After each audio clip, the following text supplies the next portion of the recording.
Hello and welcome everyone. Welcome to Seeds in the Kitchen and Apothecary. I'm Kristen Egan, the Seed Savers Exchange Gift Officer, and I'll be your host for this session.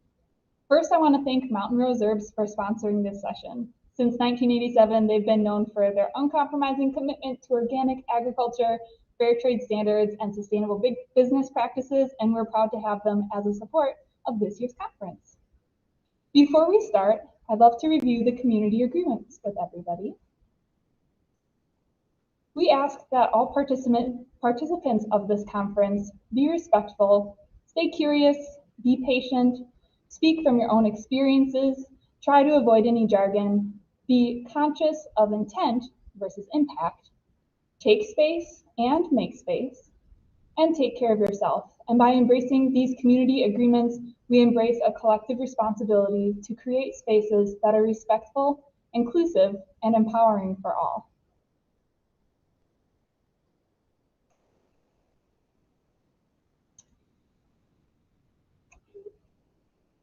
So I want to invite Linda Conroy to the stage. Hi, Linda. Hi, Kirsten. Hi, thank you so much for joining us today. Hey, you're welcome. I'm delighted.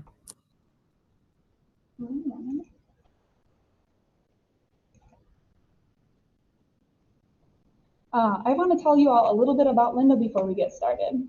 Linda dedicates her life to connecting with the green world. She's a practicing herbalist, forager, farmer, and community organizer.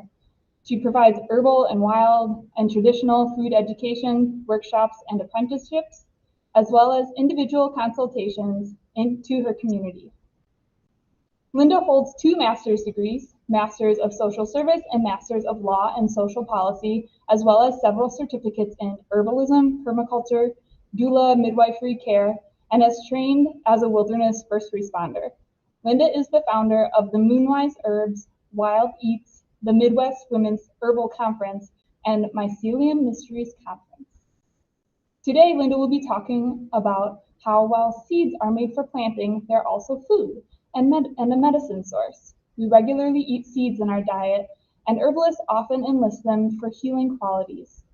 She will offer tips for harvesting, storing, and preparing seeds for food and medicine, combining storytelling with practical skill and recipes for inspiration. Linda, I'll let you take it from here. Thank you, Kristen. It's so fun to be here, and it's really delightful to be offering this presentation. When I saw this conference was happening, I immediately thought of this presentation because I work a lot with seeds, and often we don't think about them as food and medicine, even though they are, especially for food, they're a staple in our diet. Of course, we know grains are seeds, and some of us grow them, and we utilize them in our diet on a regular basis. But thinking of them more from how do we bring them into our kitchen for nutrient density to increase the nutrition in our food. And as a wild forager, I'm thinking a lot about the seeds we can forage to bring into our diet. And then also thinking about the seeds that can be utilized for medicine and healing. So I'm really excited to be presenting this. I work with these concepts for about 30 years now.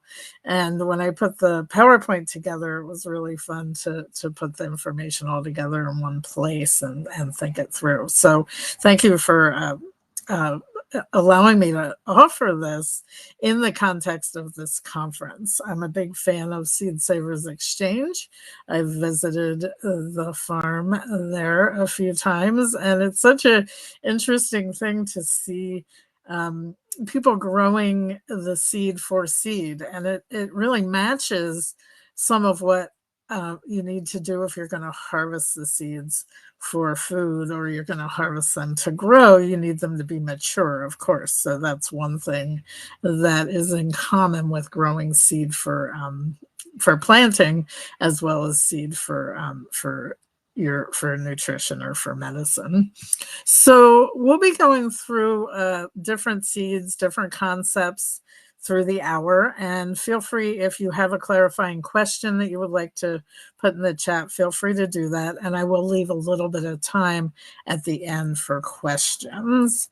So let's just go ahead and get started.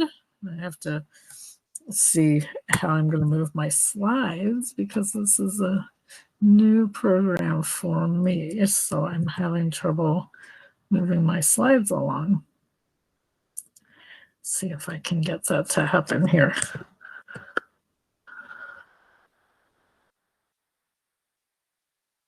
I'm going to stop sharing them for a second. Can you still see me and hear me, Kristen?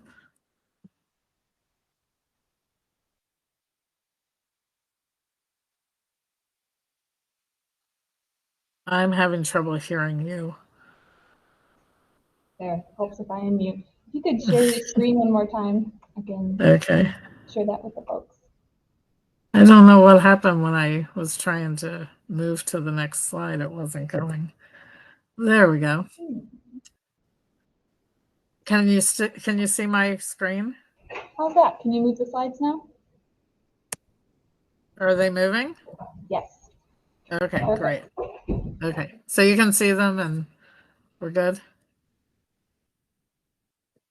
Huh. Okay, are they moving? Okay, we should be, just confirm for me, Kristen, we should be on the slide. Seeds are among the most healthful food in the plant world. Is that the slide that you're seeing? Yes, that's what we're seeing. Okay, great. So seeds are, like I said, they are a big part of our diet. We all know this. We eat oats, we eat all kinds of food in our diet on a regular basis. And most of us know that they're high in fiber. That would be one of the first things we're very aware of. And of course, as an herbalist, I'm often encouraging people to get more fiber in their diet.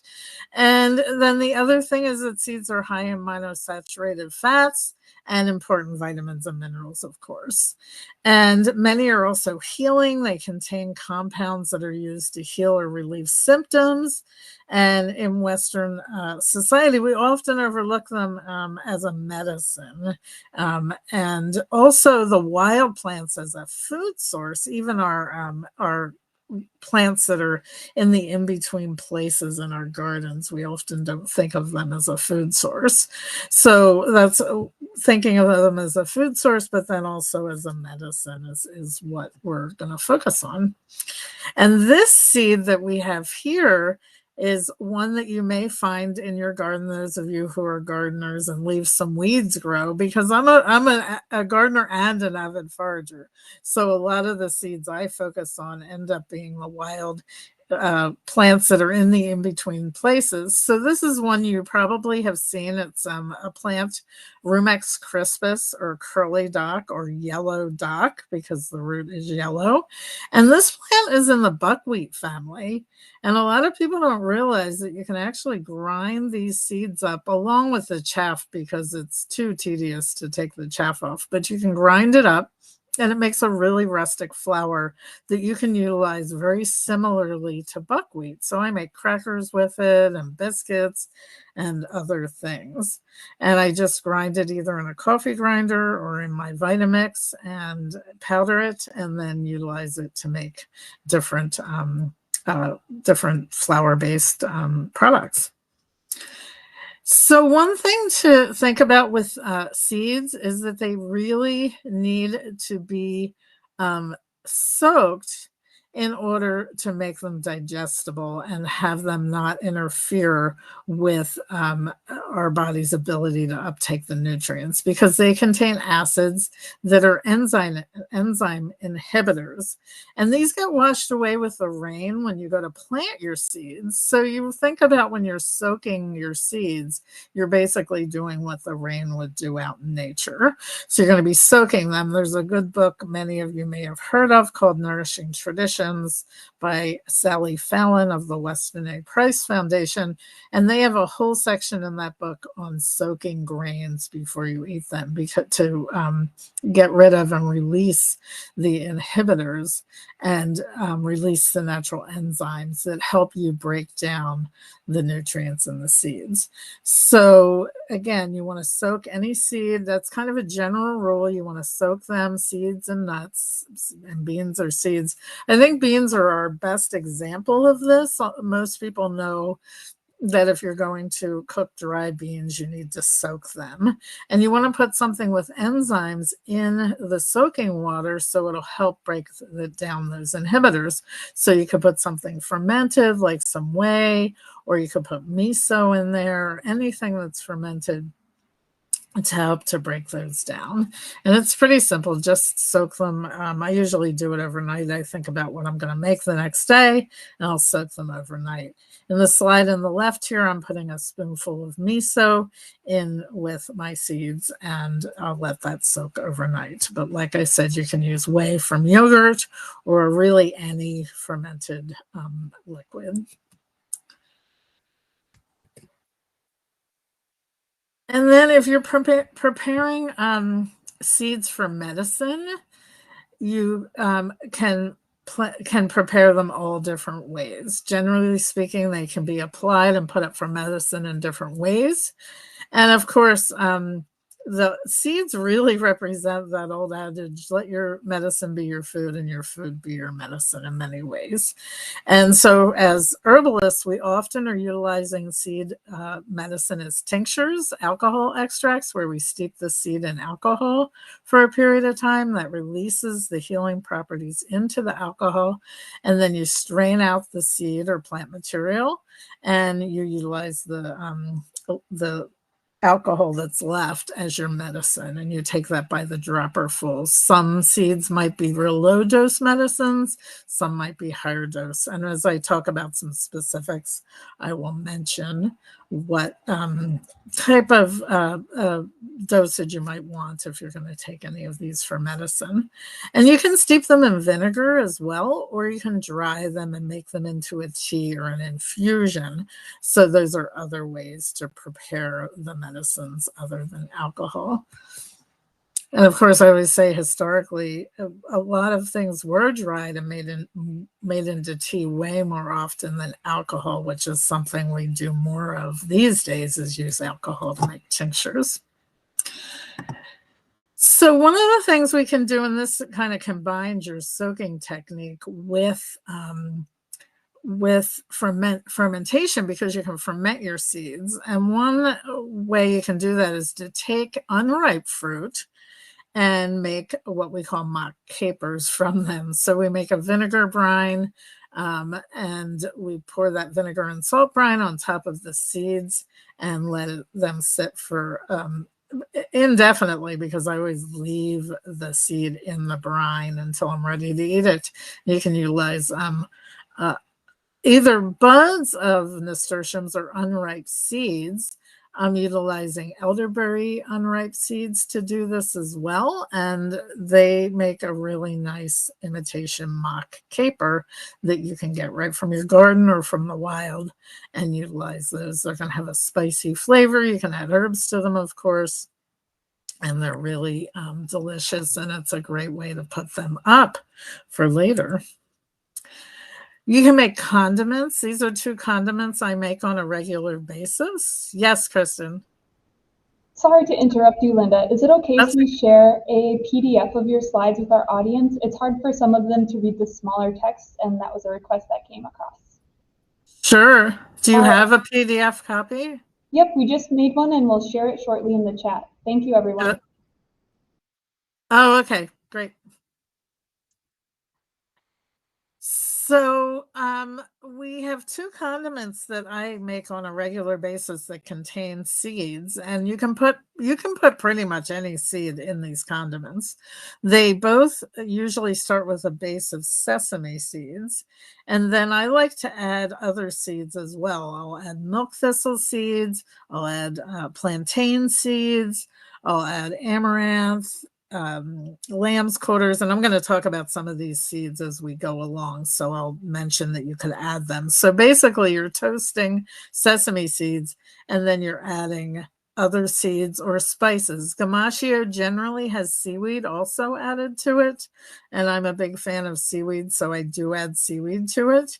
And za'atar usually has other spices like oregano and other types of spices in addition to seeds, and so you can add all different seeds to it.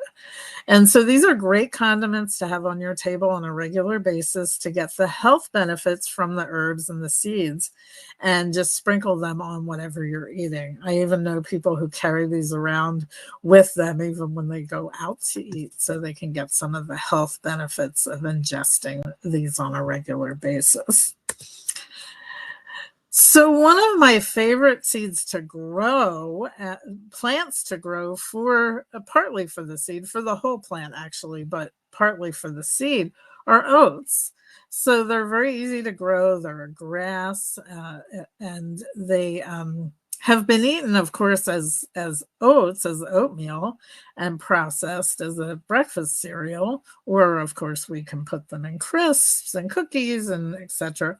But as an herbalist, I do utilize these as medicine. And my slide earlier of the tincture was an oat top tincture.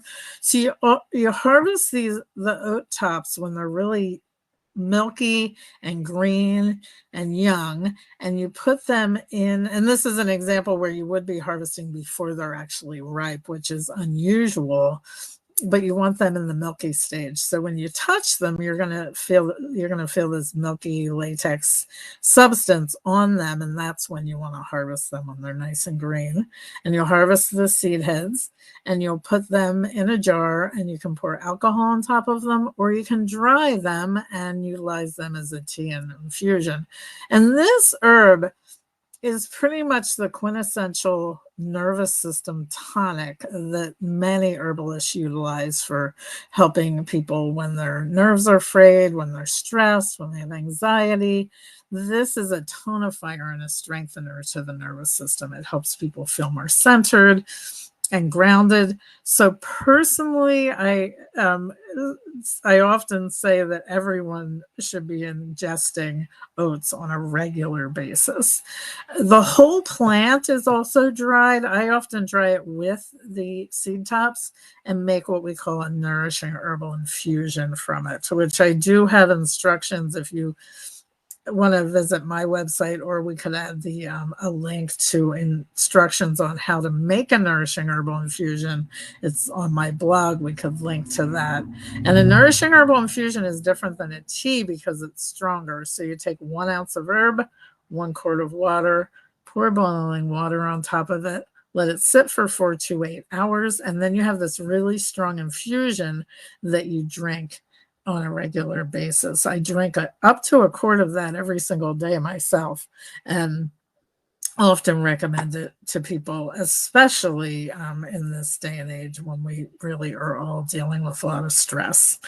So oats are one of my favorites for seed tops, and I highly recommend you consider growing them if you never have, because they are beautiful and they're easy to grow, and they help to amend your soil. You're harvesting the aerial parts, and then you can till the roots and the rest of the plant back into the soil, and then you can grow something else. So it's just the perfect plant in many ways. And I'm virtually positive Seed Savers Exchange carries the seed for these if you need seeds. So another plant that many people will grow in their garden as an ornamental, and I actually have lots of these plants in my garden that I didn't plant, but they planted themselves because they are a wild plant that's quite prolific in my region, in my area, evening primrose. And these seeds are healing and they're edible. They can be ground into a flour. They can be thrown into anything where you would put poppy seeds. You can put them in your salad dressings. You can put them in your baked goods. You can put them in anything that you might be ingesting. They're super high in protein. They have high in omega-3 fatty acids. And this is important because a lot of our wild seeds, especially, are particularly high in omega-3 fatty acids. So they're going to balance out that omega-6s, which our general Western diet is typically high in. So in bringing these seeds into our diet on a regular basis can be really helpful.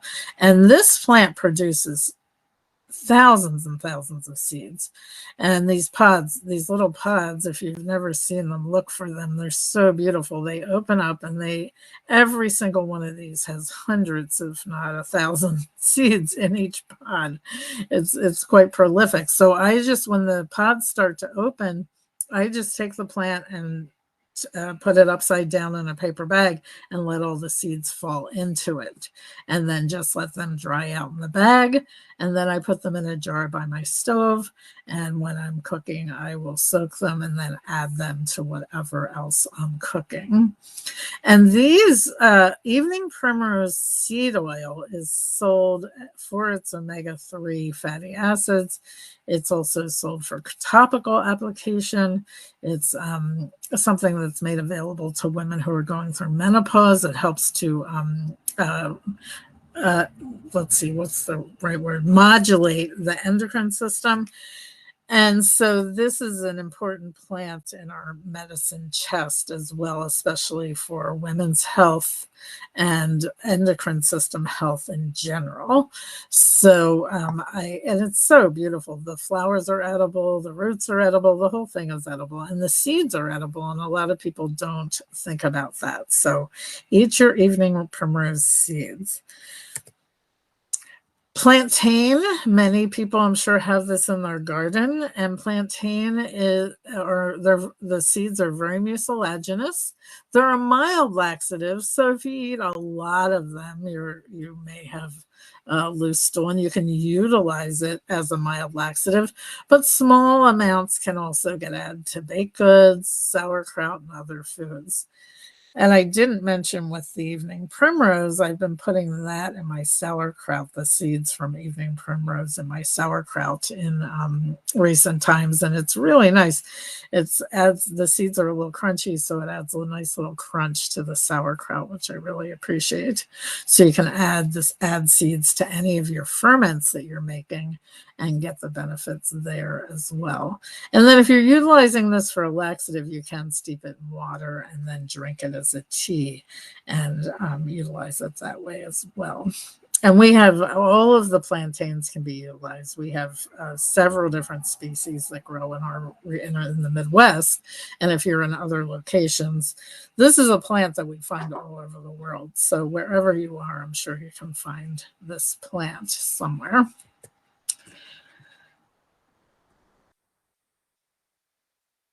And then roses and rose hips. So there are over 100 species of roses, and we often utilize the seeds and the fruit, which are commercially prepared for skincare products, actually, but we can also eat them. They have antioxidant qualities. They reduce inflammation. They protect the skin against sun damage, which is really nice. They do, on the commercial market, they do sell a rosehip seed oil. I do have a concern about that because I'm pretty sure with some of these seed oils, when they're working with really small seeds, they're utilizing chemicals to extract the oils. So I find infusing them in olive oil or jojoba oil is a much better strategy, and leave them there for 4 to 6 weeks to break down the cell walls. You can grind the seeds before you put them in the oil, and then you're going to release all of that, those healing qualities into the oil. Rosehip seeds boost collagen production. They're moisturizing and hydrating to the skin. So we can also make infusions from whole rose hips with the seeds and all. Oftentimes the seeds are removed commercially. But if you're harvesting your wild rose hips, they might be smaller and you're not going to take the seeds out, and you'll get some benefit from leaving the seed in there anyway. So you can make your infusions the same way I talked about earlier, 1 ounce of herb to a quart of water with boiling water. And rosehip infusion is quite delicious. It's very, it tastes like a punch, and you can drink it cold in the summer, and it's just a really delicious beverage for you to have on hand. So milk thistle seeds. So this is probably one of the first seeds that I was introduced to as a healing seed as a young herbalist about 30 years ago. And what we know is that this seed has a real affinity for the liver and the gallbladder. And oftentimes herbalists try to strengthen the liver whenever possible, no matter what health issues people are dealing with, because the liver does a lot of work for us. And so bringing milk thistle, which really is a food, it doesn't have any contraindications. It doesn't have any concerns for ingesting it on a regular basis. So you can bring this into your gamascio, into your za'atar, whatever you are eating, you can bring this in. So you soak these, you can toast them, you can grind them and put them in your food. And they are a great way to support your liver. They also promote brain health. They've been seen to promote breast milk production. And the most active ingredient is an antioxidant called silymarin, which means it's going to be cancer fighting. So this, again, is a really good example of let food be your medicine and medicine be your food. And I'm sure I do want to mention that I'm not making any medical recommendations to anyone. I'm just telling you what we know about these plants. If you want to learn more for your own health, please do some investigation and seek your own healthcare provider guidance from them, because it's really important to get some more information and be aware. But milk thistle really is a food, so you're not going to cause any damage by ingesting it, but it's just good to know what your needs are and work with a healthcare provider if you have healthcare issues. So amaranth, this is an ancient grain, and some people do grow fancy varieties like Love Lies Bleeding, as I'm sure some of you who have gardens might be growing that, which has a beautiful red plume on it. But this right here is our wild amaranth. It just comes up, and usually if you bring soil into your garden, you're going to have some of this. And there are 60 different species, so you may find that you have different varieties in your garden, but it's also cultivated for a grain that you can buy in the store as well. And so you can cook that, and you can harvest the wild grains and put it in with your cultivated grains, which is what I do a lot. I'm sorry, I missed that question. Do you want to pop it back up? Just hoping the benefits are true of all varieties. Mine is a little different, anyone knows. So all varieties of amaranth are going to have the same benefit, if I'm understanding that correctly. Hopefully I'm understanding that question correctly. All amaranth is edible. One of the reasons, we cultivate and hybridize plants is to make things bigger. So the wild varieties, the seeds are going to be a lot smaller than the cultivated varieties. Although even when you purchase amaranth in the store, the grain is a lot smaller than, say, quinoa if you're purchasing that. But I really like amaranth. It's a little sticky. So one of the things I like to do with it is I'll cook it, and then I make amaranth cakes with it. So I'll add some eggs to it, and then I'll fry it and make a cake. I just did that recently, and then put some creamed wild greens on top for a meal, and it's really delicious. So it's really fun to play with this stuff and find creative ways to bring it into your diet. And with amaranth, the greens are edible as well. You can eat them in a salad or as a cooked green. Lamb's quarters is another wild grain that was at one time cultivated, and it's very closely related, same genus as quinoa, and has a lot of the same benefits. So I will add this to my quinoa often.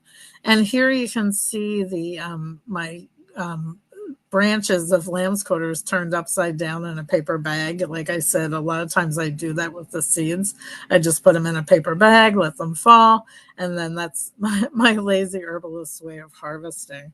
The hardest part with lamb's quarters is you do have to winnow them to get some of the chaff out of there. But you know, it's a fun thing to learn how to do, is to winnow. You take your basket and turn it up in the wind and let the chaff blow away, and the seeds fall into the basket. It's a fun thing to do. And so you can cook, like I said, you can cook these with other grains. They're really small if you're harvesting the wild ones, so you oftentimes will just add them to things. Again, you could utilize these just like you would poppy seeds in your diet on an ongoing basis. Nettle seed, a lot of people will eat nettle greens, which I do as a vegetable. And then a lot of people don't realize nettle even flowers, because it has botanically what we call an inconspicuous flower. So it does get little tiny seeds on it, and you can harvest the seeds. In herbalism, the seeds are considered an adaptogen, which means it supports the adrenal glands and the endocrine system. So you can harvest these the same way, turn them upside down when they're ripe in a paper bag, and harvest those and have those to put into your food on an ongoing basis. And you can add that to baked goods, to your gamashio, to your za'atar, and you can tincture them as well as an adaptogen. Sometimes people will tincture them in alcohol. I talked about curly dock in the beginning, or yellow dock, or Rumex crispus, which is in the buckwheat family. So it has a lot of the same benefits of buckwheat, which would be iron, B vitamins. We often recommend this plant for women who are pregnant as an iron source. And you can bake it into things as a rustic flour, bread, biscuits, etc. You can also make a vinegar, stuff the seeds in a jar, pour vinegar on top, and ingest the vinegar as a nutritive source as well.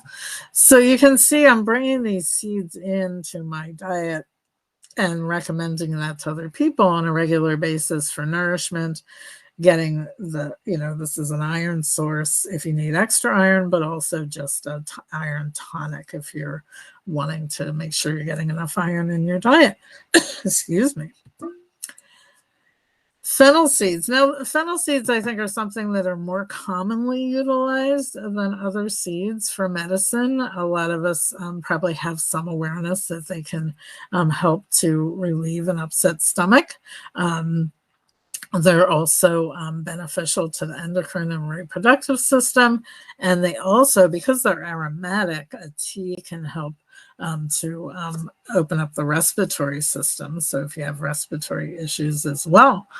And I know I've been in East Indian restaurants where when you're leaving, there's a little bowl of fennel by the door, and you can pop some of those in your mouth to help you digest your food. And I find fennel is, like, if you're going to differentiate, when would I utilize mint for an upset stomach, or when would I utilize fennel? And fennel tends to be really, really helpful if you have a lot of wind or gas at the same time as you have an upset stomach. Whereas mint, if I'm choosing, mint would be something I would utilize more if I felt a little nauseous. So that's just a little bit of a differentiation between how these two plants might be utilized. And I grow fennel in my garden. I eat the fennel leaves in my salads, and I let some of it go to seed. You can also tincture fennel as well, and have that available, at hand if you don't want to take the tincture. I mean, if you don't want to eat the seeds, you can take the tincture. Now, these are seeds. Sometimes people don't think of them as food, but I do. I harvest these. I have silver maple trees on my property, and I do tap them for making syrup. And then I also collect the seeds. And these seeds, they're really delicious once you soak and cook them. They're high in protein and fat. They're a great source of vitamin and minerals, especially iron, potassium, and calcium. And they can be ground. They can be eaten roasted. You can utilize them as a flour. They're rich in omega-3, 6, and 9 fatty acids. So, when these are flying, we used to call them helicopters when I was a child. Maybe some of you called them that as well. But when the helicopters start falling, we collect a lot of them. My students and I run an apprenticeship program, and we just sit there, and while I, offer a lesson, we'll sit there and we'll shell these, and then we'll soak them, and then we'll cook them. And here we just roasted them up. I've utilized them in pesto instead of, pine nuts. And so we have, in my region anyway, these are very abundant. So wherever you are, you can look around and say, what, tree seeds or nuts are edible, and how can I bring them into my diet? Poppy seeds, of course. I wanted to talk about these because I think they are one of your quintessential seeds that we think of when we think about the food, for food and apothecary. Of course, the oil seed is obtained from the opium poppy. These for various civilizations for thousands of years have harvested these. They're utilized for food.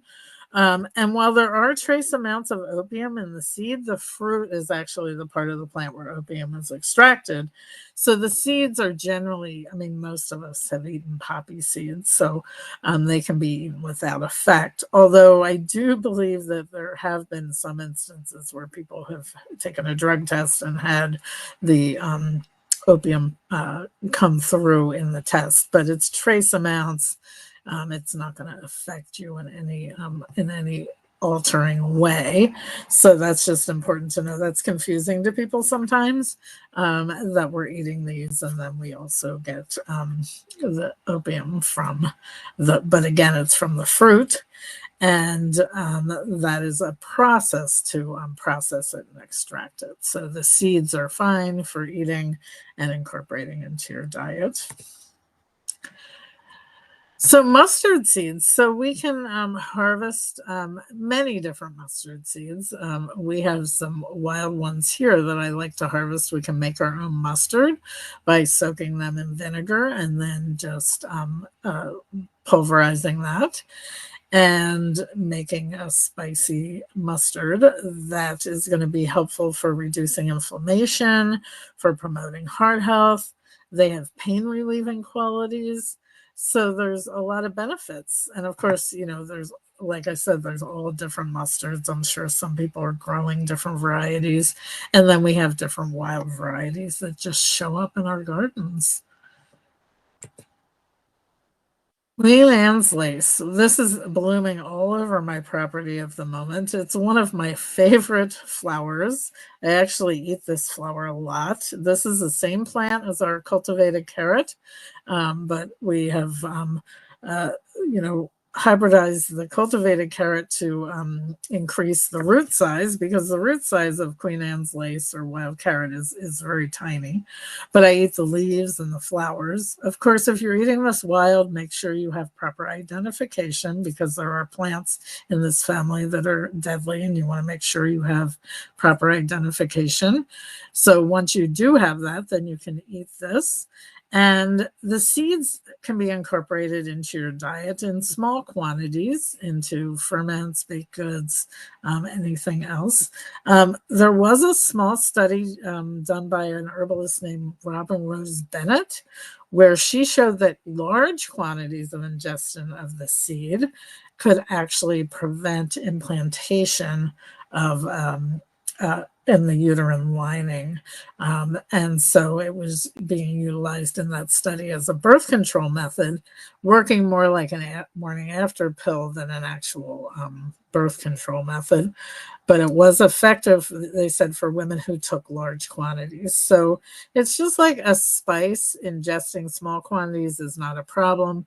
And I always like to remind people that nutmeg is quite hallucinogenic and deadly in large quantities, and we've all eaten nutmegs. So it's kind of like that. You can ingest small quantities, but don't ingest super large quantities of the seed. The plant is fine. Marshmallow. This is a plant that I grow in my garden, and we do have a wild variety that grows in my region as well. And I forget how many species of mallow, but there are a lot. So I'm sure that most of you would have access to marshmallow. And marshmallow is great for the digestive system. It helps to reduce inflammation, and it helps to relieve heartburn. And it's effective topically on the skin. And the seeds are called cheeses due to their flat, round, segmented nature. And if you look at this drawing, you can see they're round and flat, and they have segments. So it looks like a little round of cheese. And they can be roasted and put on salads or other dishes. You can use them to boil any part of the plant, but the seed can be used in place of egg whites, which is really interesting. And if you get a book, Edible Wild Plants by John Callis, which is a really nice book, he has 2 recipes using the seeds, one being a wild marshmallow, which is the wild one is Malva neglecta, is the wild species, but you can also utilize the Althea officinalis. And he also has a huckleberry mallow meringue pie that you can make and use the seeds in place of egg whites. And so this plant is very soothing to all the mucous membranes. So anytime you're eating it, you're going to soothe your whole digestive system.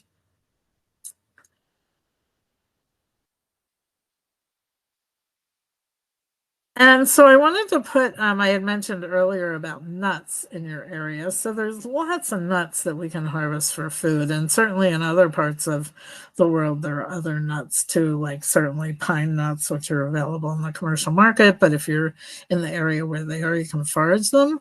But in my area, I'm foraging for acorns, black walnuts, hickory nuts. These are all nuts that I forage for on a regular basis and bring into my diet. Nuts, have omega-3 fatty acids, antioxidants, going to be cancer fighting. They have many health benefits that we are aware of. They help to decrease the incidence of heart disease.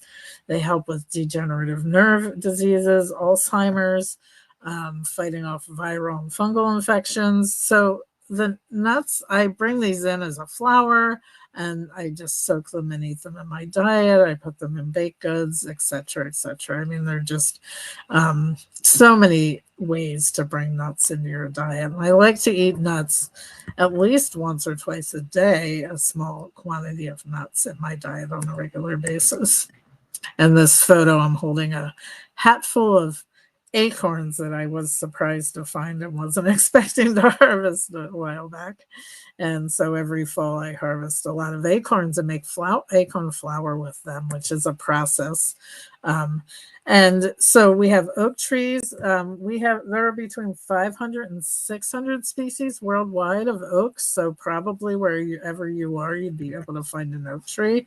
And in addition to being nutritive, you have to leach the tannins out of oaks to make them available to the body without making yourself sick, because the tannins would upset your stomach. So you leach those out by running a bunch of water or boiling them in water. You can either run water through them or boil them.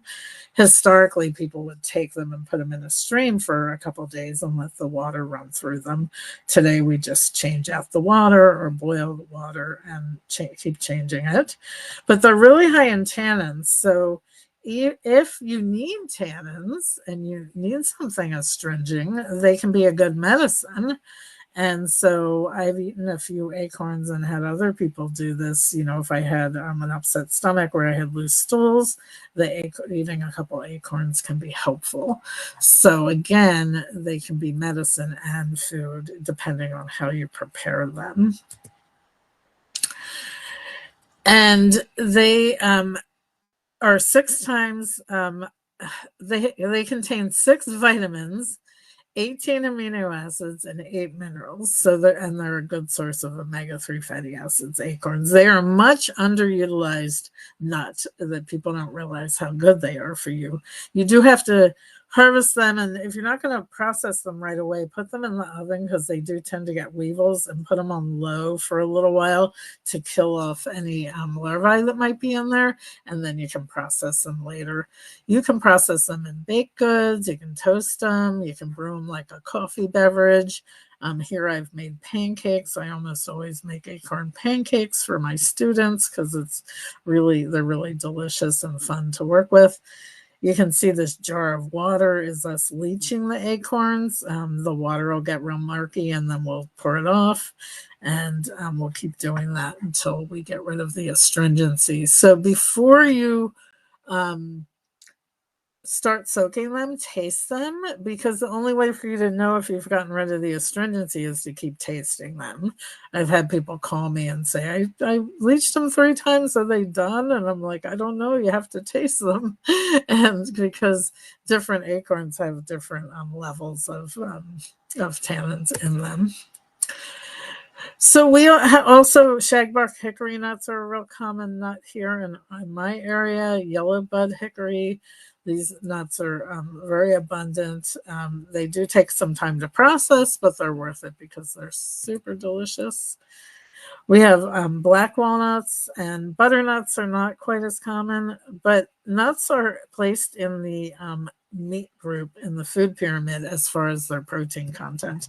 So ounce for ounce, they are the best plant source of protein, and they don't contain any cholesterol. So, and I always say to my students that you can't eat a dandelion to maintain your health. If you're trying to survive on them, you are going to want to eat nuts and potentially eat some animal products as well. So here are some resources that you can look to, both for food and for medicine. I had mentioned John Kellis's book, and he has a brand new book that's come out, which I haven't had the chance to look at yet, but I'm sure it's excellent. He's an avid forager. A book on adaptogens by David Winston. Adaptogens are such a great category of herb to know about because they help your body adapt to stress. And so we have nettle seed is an adaptogen I mentioned earlier. So we can bring that into our repertoire to help our bodies to adapt. And I'm sure most of you would probably agree with me that this is a real time when we need to be flexible, adaptable, and resilient in many ways as we go through lots of changes in our society and in our world. New Menopausal Years is a really great book by Susan Weed, and in the back of that book, she has a great appendix with nutritional charts that can be really helpful in identifying herbs and foods that you can bring into your diet. Nourishing Traditions by Sally Fallon, I mentioned earlier, that has a great section on soaking seeds and nuts and beans. And so I would read that because she really goes into the detail of why you're soaking your seeds and how to do it. And it's not time consuming. You just pour water and put some enzymes in there, but it's just something you have to build into your routine. And once you do, it's, it just becomes matter of fact. And the big reason to do it is that if you eat seeds or nuts that are not soaked, or beans, and we know this with beans, you get digestive distress, and that'll happen more or less with every seed, some more than others. So just remember to soak them. It's really important for your digestion and for you to be able to absorb the nutrients that you're wanting to get from the seeds.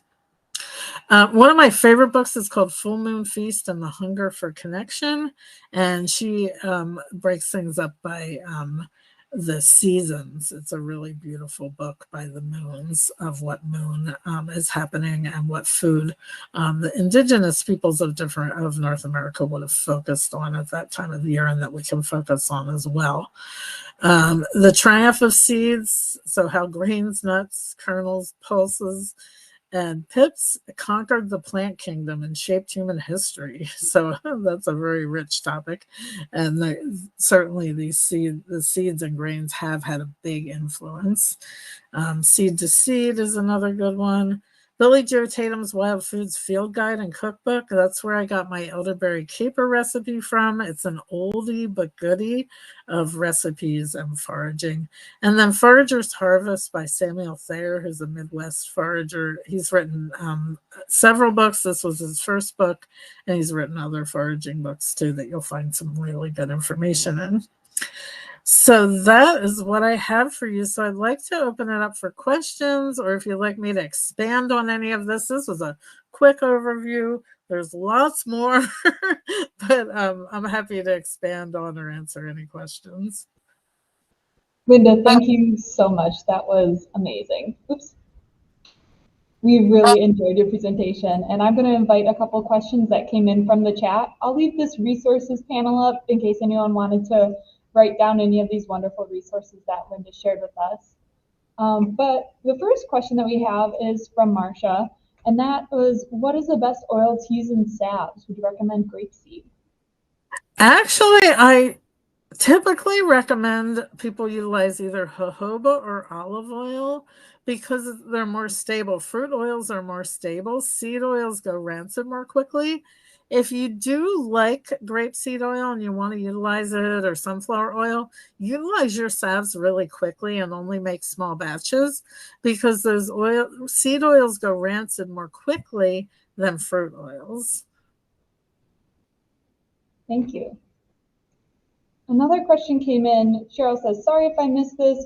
What does the whey or miso do for soaking? Right. So the enzymes in the whey or the miso break down anti-nutritional qualities in the seeds. There are phytochemicals in the seeds that interfere with our body's ability to uptake nutrients and that upset our stomach. It's a protection that the seeds use to protect themselves, is to upset the digestion of whoever eats them. And so we're breaking that down so that we can digest them. And we know this. Oftentimes with beans, it's recommended that we put a piece of seaweed in the soaking water, and the enzymes in the seaweed have that effect. So that's another, you can utilize whey, you can utilize miso, you can utilize seaweed, any of those things. And you don't eat this piece of seaweed. It's in there more to break down those compounds. Thank you. Another question that came in from Catherine while you were talking about the milk thistle is that birds planted purple thistle. Is that the same benefits as the milk thistle? Yes, all of the thistles will have benefit. Some of them are harder to harvest than others, is the problem. And milk thistle is a little bit bigger than some of the other thistles, and they usually are pretty prickly, so they're hard to get to. So yes, you can utilize any of them, just as long as you can get to them and harvest them. Got it.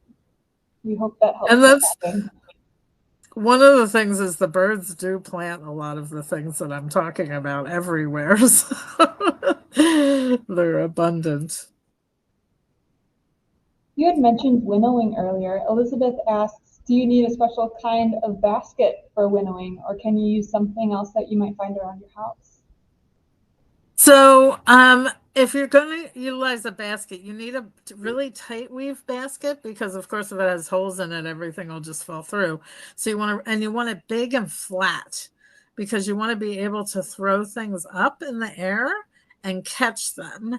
And so I've also utilized a big round, I don't know what to call it, but a round like dish pan kind of a thing, a metal dish pan, because it's flat and round. You just have to have something it can't be too much height, because you need to be able to throw the seed up.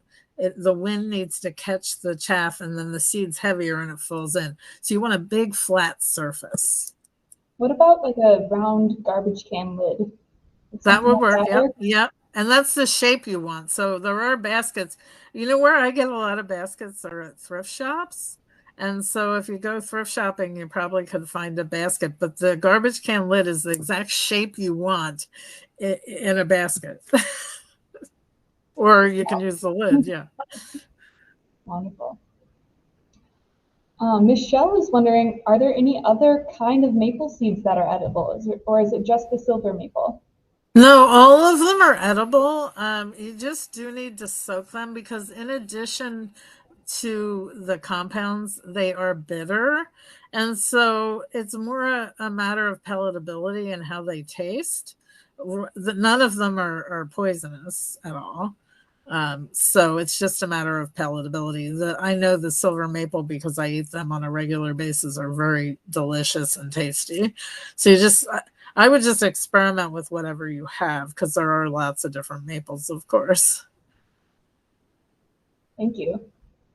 We're kind of rapid fire questioning you here, but we have a couple more if you're up for it. Yep, no, that's fine. All right, Christina asks, any recommendation regarding lovage seeds? Oh, I love lovage. It's one of my favorite plants. And so again, soak them, and you can grind those up and add them to things just like I mean, the seeds are strong flavored. The plant is strong flavored and the seeds are strong flavored. So you can add them to things. Just make sure that, you do it in moderation, because some people find the flavor overpowering, but you can eat them for sure. And lovage, interestingly enough, and there needs to be some research done on this. It's related to a medicinal plant called Osha. They're the same genus, Logisticum. And that Osha, I forget the species on Osha, but Osha is used to treat respiratory issues and anaphylactic shock. And we think lovage might have some similar healing qualities. And so I would love to see some research done on that, because it's so much easier. You can't grow Osha here. It grows in the mountains out west. So I would love to see lovage studied more for medicine. Thank you. Galina is asking, what is your blog name?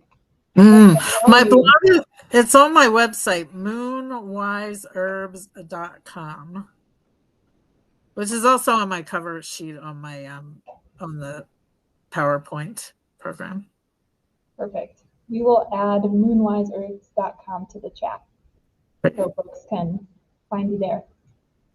Marcia is asking, if you want to make soap, should they be dried or can you use fresh seeds or herbs? Okay. So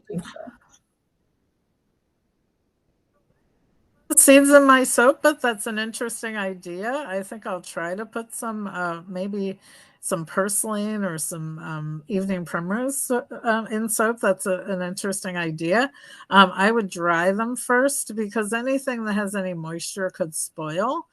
And for tinctures, I'm guessing there are two different questions: seeds and soap and seeds and tincture. In tincture, you can put them fresh in the tincture, if that's the question. I think that's what it is. That'd be my best guess too. And Marcia, if you want to clarify that at all, we're open to that.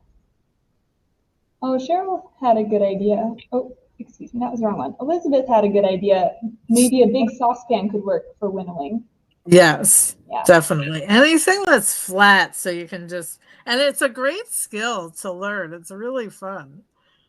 All right, we're all going to go home this evening, or maybe you're already home, and find our winnowing device. It'd be fun to see all the different possibilities people come up with. Definitely. Well, Linda, thank you so much for sharing some of your time with the Seed Savers Exchange community. We love having you a part of our conference and are really grateful for all the knowledge and wisdom that you're able to share during your presentation today. So thank you so much. Thank you. Thanks for having me, and thanks everybody. Wonderful. Thank you. Bye-bye. Bye-bye.